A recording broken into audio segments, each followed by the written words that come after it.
मैं कानून मंत्री जी से भी यह जानना चाहता हूं, जिस कानून मंत्री ने त्यागपत्र दिया है यानी अश्विनी कुमार जी से मैं यह जानना चाहता हूं कि आपने जो कुछ भी किया है यह किसको बचाने के लिए किया है, किसके डिफेंस में आपने किया है, यह देश जानना चाहता है। आज उनकी प्रेस कॉन्फ्रेंस हुई है और प्रेस कॉन्फ्रेंस में उन्होंने कहा है कि हमने कोई गलती नहीं की है। मुझे जानकारी यह भी प्राप्त हुई है कि विपक्ष और मीडिया को जो भी उनके ऊपर आरोप लगे हैं इसके लिए वह जिम्मेदार ठहरा रहे हैं। स्थिति बहुत ही गंभीर हो गई है।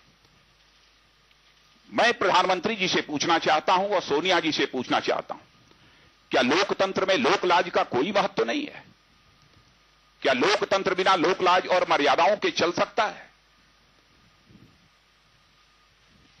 क्या राजनीति में नैतिक मानदंडों का कोई स्थान नहीं रह गया है?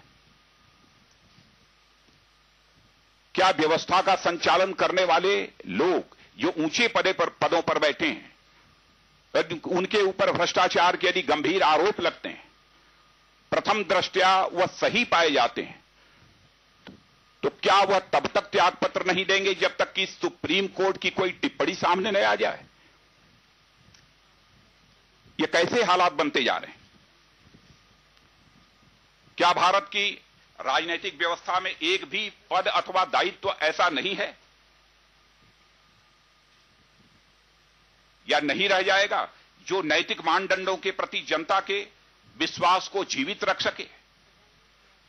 मैं प्रधानमंत्री जी से विनम्रतापूर्वक अपील करना चाहता हूं कि प्रधानमंत्री जी आप स्वयं इंट्रोस्पेक्शन करें, आत्मनिरीक्षण करें, क्या करना चाहिए ताकि देश की राजनीतिक व्यवस्था के प्रति जन सामान्य के विश्वास को सुदृढ़ किया जा सके, उसे मजबूत किया जा सके।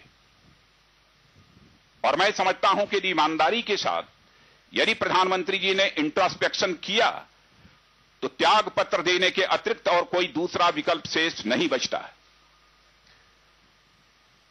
प्रधानमंत्री जी ने 2004 में जब सत्ता संभाली थी, उनकी दो विशेषताओं की चर्चा बहुत जोर शोर से होती थी। कहा जाता था कि अब इस देश की अर्थव्यवस्था सुधर जाएगी। कहा जाता था कि इकोनॉमिस्ट इस देश का प्रधानमंत्री हुआ है। जहां इकोनॉमिस्ट के रूप में उनकी एक छवि बनी हुई थी, वहीं एक प्रिंसिपल पॉलिटिक्स करने वाली, सिद्धांत की राजनीति करने वाले व्यक्ति के रूप में भी उनकी एक छवि बनी हुई थी। आज वह दोनों छवि पूरी तरह से ध्वस्त हो चुकी है। यानी 2G स्पेक्ट्रम के मामले में जो ज्वाइंट पार्लियामेंट्री कमेटी बनी है, ज्वाइंट पार्लियामेंट्री कमेटी के समक्ष मिस्टर ए राजा बार बार यह अपील कर रहे हैं कि हमें भी सुना जाना चाहिए, क्योंकि मुख्य अभियुक्त यदि 2G स्पेक्ट्रम का यदि कोई है तो मिस्टर ए राजा हैं। लेकिन उस ज्वाइंट पार्लियामेंट्री कमेटी के चेयरमैन जो मुख्य अभियुक्त है उसकी बात सुनने को तैयार नहीं है। इसके लिए किसको जिम्मेदार ठहराया जाए? मैं सोनिया जी से भी कहना चाहता हूं और मनमोहन सिंह जी दोनों से कहना चाहता हूं, क्या यह सच्चाई नहीं है कि यह भ्रष्टाचार को कवरअप करने की कोशिश की जा रही है?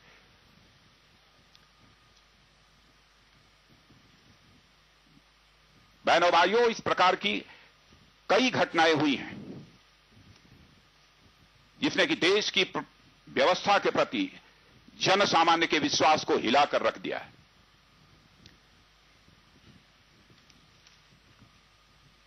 केवल सीबीआई ही नहीं, सीबीआई का तो मिसयूज हुआ है, सीवीसी जुडिशियल सिस्टम, यानी सुप्रीम कोर्ट का डायरेक्शन होने के बावजूद कि सीबीआई जो भी जांच करेगी कोयला खदानों के आवंटन के मामले में जो घपला हुआ है वह रिपोर्ट सीधे सुप्रीम कोर्ट को सौंपेगी। लेकिन उसके बावजूद कानून मंत्री उसके आदेश की अवमानना करते हुए, उल्लंघन करते हुए सीधे बैठक अपने कार्यालय में बुलाते हैं। पीएमओ के ज्वाइंट सेक्रेटरी, कोयला मंत्रालय के ज्वाइंट सेक्रेटरी आते हैं, उसके कंटेंट्स में परिवर्तन किए जाते हैं। स्थिति बहुत ही गंभीर है। और मैं कहना चाहता हूं प्रधानमंत्री जी से भी और सोनिया जी दोनों लोगों से, देश आपसे यह जानना चाहता है कि सत्ता बड़ी है या राष्ट्र बड़ा है। और जो कुछ भी कल हुआ है, मैं समझता हूं जिस समय संसद का सत्र चल रहा था, यदि उसी समय यह हो गया होता तो संसद का सत्र सुचारू रूप से चलता, किसी भी प्रकार का कोई व्यवधान पैदा न होता, क्योंकि भारतीय जनता पार्टी और अन्य सारी विपक्षी पार्टियां दो प्रमुख बिलों को लेकर बहुत ही चिंतित थी। उस पर चर्चा होनी चाहिए और वह संसद में पारित होना चाहिए। दो प्रमुख बिल थे, फूड सिक्योरिटी बिल, जो कि आम जनता से रिलेटेड बिल था। हम चाहते थे कि वह पारित हो, कुछ संशोधनों के साथ हम चर्चा चाहते थे उस पर, और साथ ही साथ लैंड एक्विजिशन बिल, जो कि देश के किसानों से जुड़ा हुआ बिल है, हम चाहते थे कि उस पर भी चर्चा हो और कुछ संशोधनों के साथ वह बिल पारित हो। लेकिन यदि संसद का सत्र नहीं चल पाया है तो उसके लिए भारतीय जनता पार्टी अथवा इस देश की अन्य विपक्षी राजनीतिक पार्टियां जिम्मेदार नहीं है।